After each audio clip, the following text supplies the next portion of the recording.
Hello, I'd like to introduce myself. I'm Jason Putz, a physical therapist, and this is Ted Cruzy, physical therapist as well at Physical Therapy Solutions in Dyersville, Iowa. We've gathered some dynamic stretching and warm-up activities for coaches in the area, and we'd just like to share them with people around the world as far as providing some injury prevention aspects for sport, as well as a tool and a guideline for coaches to kind of look at what they need for individual sports from a dynamic standpoint.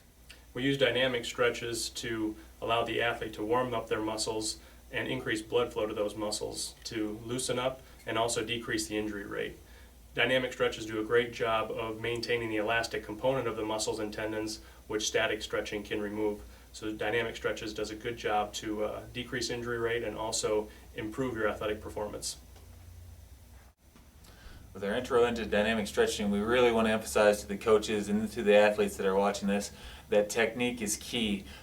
We don't want you to just go out there and kind of go through the motions. You really, to have good carryover to sport and athletic competition, you really need to emphasize technique. We'll describe that with each exercise that we're doing, but as well with coaches, I think it's very important that as you're watching these kids and teaching these kids the proper technique, you really want to look at their alignment and make sure that they're doing everything properly as we've kind of described with each individual exercise.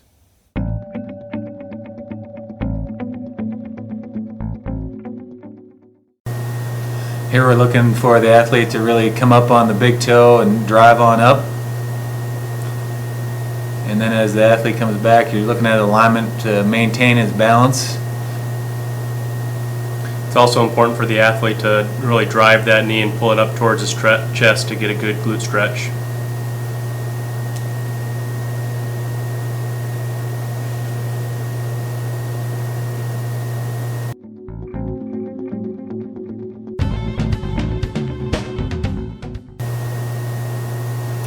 For the butt kick on the toes, the athlete's going to again drive up onto his toes, grab the ankle, and kick backwards.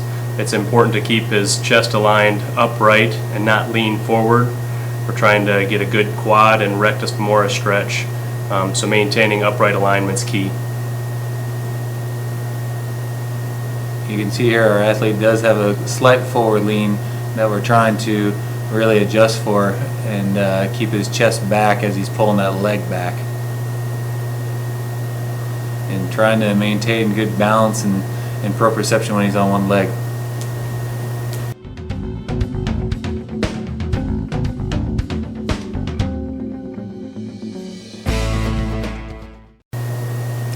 With teeter-totters, we're really focusing on the hamstring stretching on the leg that he's standing on, and really working for a good balance and core strength as he's going forward.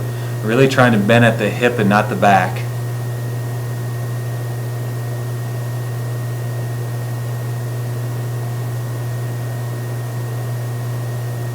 By maintaining a good back or a flat back, the athlete will get the best hamstring stretch, but also avoid any chances of injury while doing the stretch.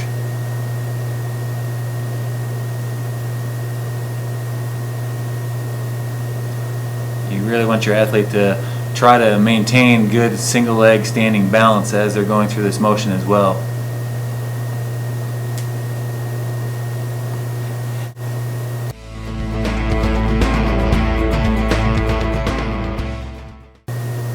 For the toy soldier march, the key or the goal is a controlled yet dynamic hamstring stretch.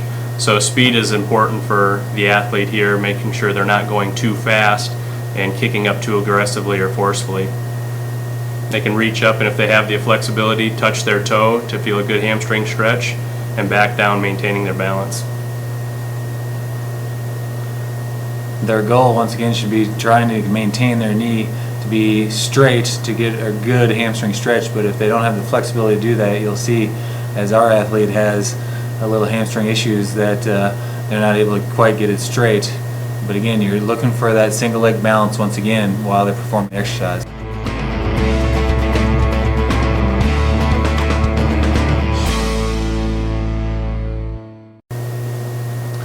So the inchworm here is they're kind of stretching their feet when they're coming on up, and then you see we really want them to bend from their hips to really get a good hamstring stretch as they come on up and truly flattening themselves out to get the core and come back up in reverse fashion and walk yourself back out. So the athlete can now add in another component in which they allow their hips to drop down to the floor when they're in the push-up position and get some lumbar extension. Just another position they can loosen up and prepare for their athletic activity.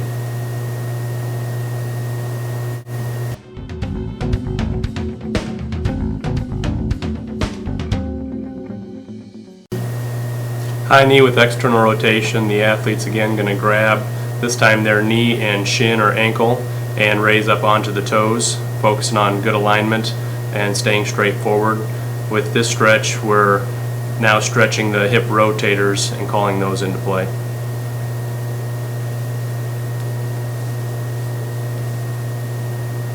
Once again, your athlete's on single leg stance for a long period of time, so you really want them to try to maintain their balance while they're up there on their tiptoe.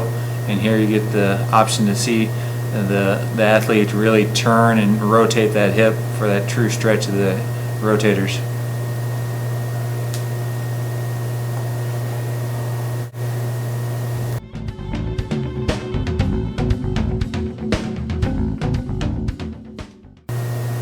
Here with the lunge and twist, you can get the athlete to get the back leg as the hip flexor stretching, as well as the rotation, getting the obliques to kind of get ready and to be able to perform for athletic competition.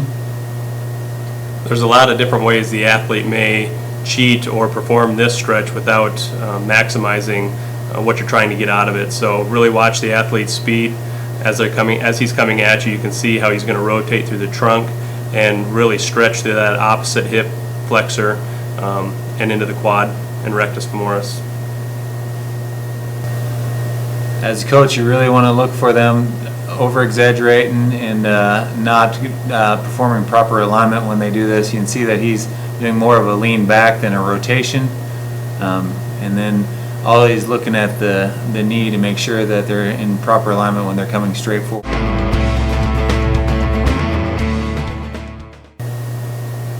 Here with the lateral lunge, we're starting to get the hip adductors and abductors loosening up, get a little rotation into the transverse plane as well while we're warming up these muscles.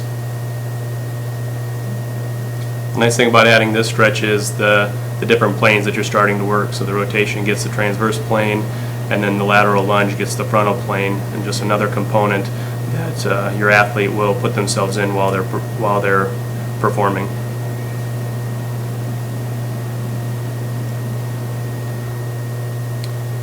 You want to watch your athlete's technique here. Make sure they're sitting back, like they're sitting down into a chair, not lunging too far forward over the front of their knee.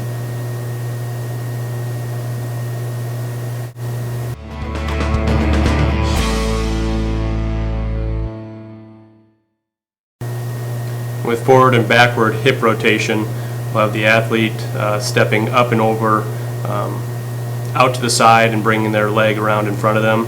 You can choose to do this stretch walking one direction, or you may also have them walking backwards, doing the stretch in reverse order. This is really getting all of our hip musculature components of stretching both the hip flexors, extensors, and small internal and external rotators.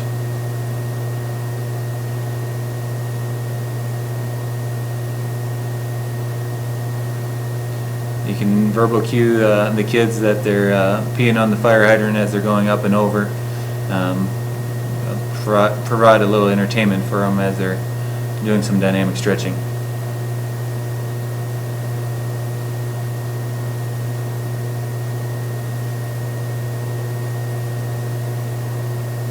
You can see he keeps his body nice and erect the whole time. So he's not leaning off to one side or the other. He's truly getting that motion to happen from his hip joint and not compensating from another part of his low back. And don't forget to have your athlete utilize their arm swing like as they normally would while running.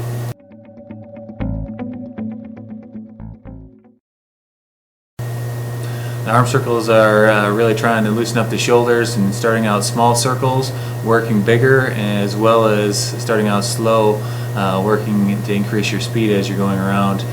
Start forward, and then we will reverse the same pattern backwards. Really looking for your athlete to keep his head straight ahead and maintain a good alignment there. Your athlete's going to be loosening up and mobilizing the shoulder glenohumeral joint and also the scapulothoracic joint on the backside.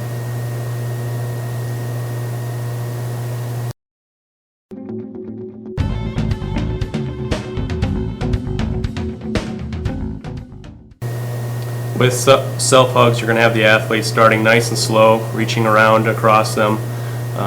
You're getting a good stretch on the pec muscles as the arms goes back, and also on the posterior cuff and posterior shoulder as they wrap around to the front.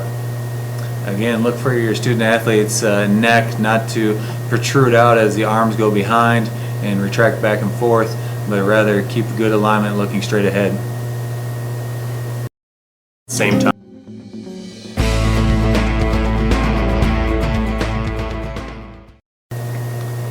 With ankling, the athlete's going to start in a stationary position and keep their knees relatively straight, popping their forefoot into the floor. You should actually hear a popping sound if they're on a hard surface.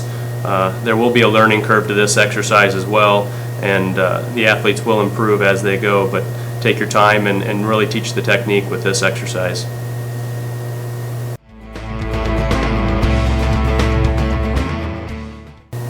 The high knee exercise is really meant to loosen up the hips and get them ready for sport in the sagittal plane. At the same time, really emphasizing to your athlete to be pumping his arms just like they would be in sport.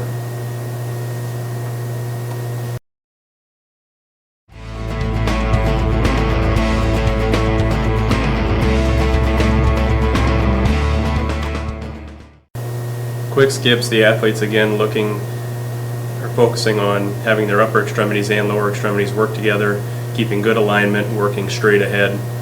Their cue should be the toes hitting the ground and quickly popping back off into the skip. Really looking for alignment to drive everything straight ahead just like they would if they were running.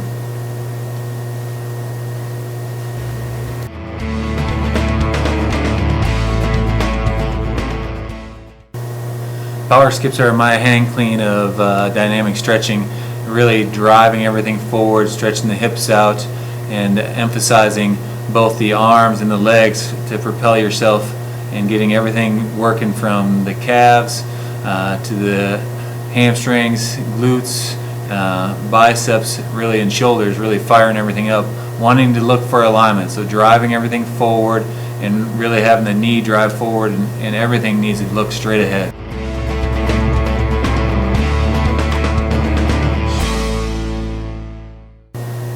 Butt kicks, you want to have the athlete staying upright, kicking their butt, kicking their heels back towards their butt. This should give them a quick stretch on their quad and rectus femoris. If they were to cheat and lean forward, they may lose some of that stretch, so coaches watch their alignment. They can also cheat here. You can see the athlete kicking his feet out a little bit too much, so we'd like to see that heel coming straight up towards the butt, toes staying straight ahead as well.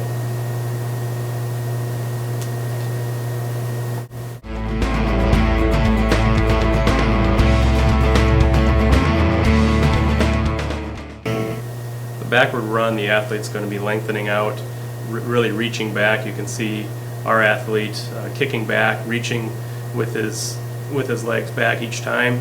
He'll be getting a stretch through his quads dynamically, landing lightly on his toes and getting his arms pumping as well.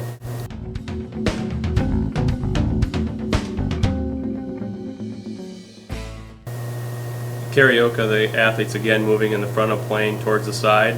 And here we've got a lot of different motion going on. He's moving in the frontal plane side to side. He's bringing that trail hip up and across, and you can also see some transverse plane motion with his upper body.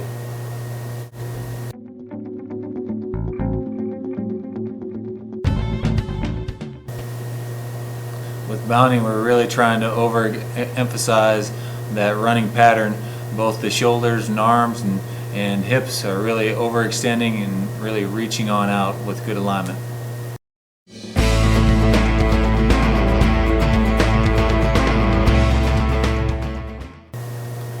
Form runs really starts to put everything together. Coaches get a good viewpoint of your athlete, watch them come at you, so their arm drive and knee drive are all coming straight ahead, straight forward. You can also have the athlete add an accelerated component to this where they start slowly, build up that speed to 75 to 100% of their sprint, and slowly come back down.